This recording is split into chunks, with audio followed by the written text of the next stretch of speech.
Olá! Vamos começar com um desafio hoje.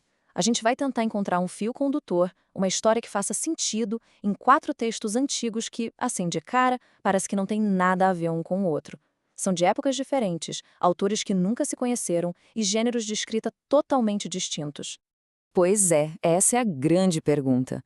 Olhando assim, parece uma mistura aleatória de ideias, né? Mas e se eu te disser que existe uma conexão?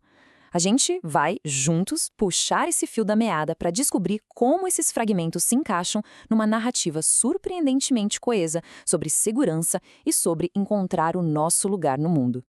Ok, vamos mergulhar nisso. Para começar, a gente vai lá para o cenário mais grandioso, mais dramático de todos. Estamos falando de uma guerra, um conflito militar gigante tirado lá do livro de Josué. Tenta imaginar a cena. Isso aqui não é uma briguinha de fronteira, não. É uma aliança, uma coalizão enorme de exércitos. E o objetivo? Um só: aniquilar seus inimigos. O assunto aqui, então, é sobrevivência. Sobrevivência de uma nação inteira. É sobre segurança física, aquela que se conquista na marra, com força militar, lá no campo de batalha. E o que impressiona aqui é justamente a escala disso tudo. Olha só, a lista vai longe. São 31 reis derrotados no total. 31. Isso aqui é mais do que só um registro histórico, sabe? É quase uma declaração de princípios. A ideia aqui é bem clara.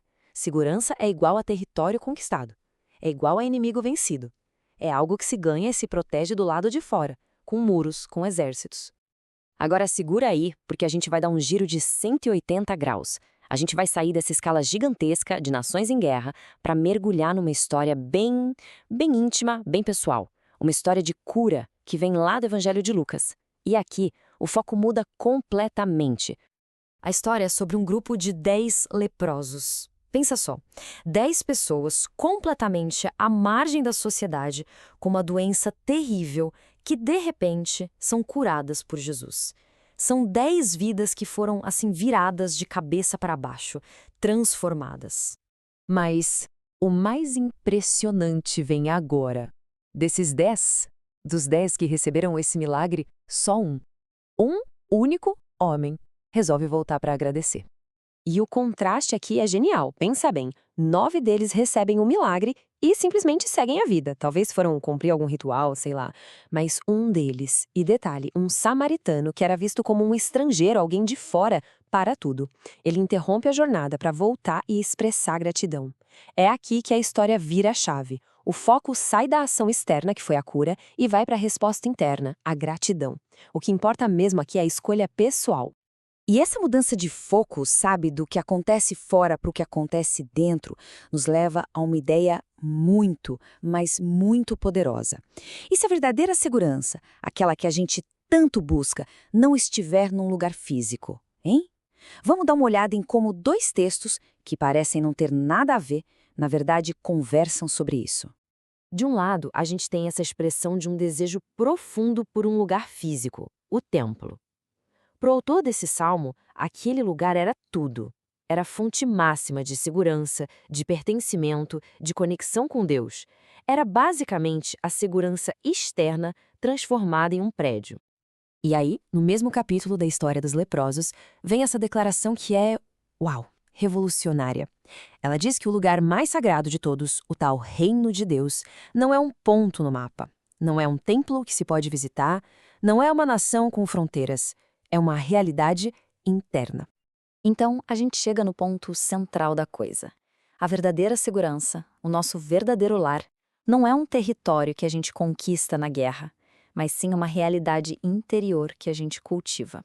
A batalha mais importante, no fim das contas, não acontece lá fora, acontece aqui dentro.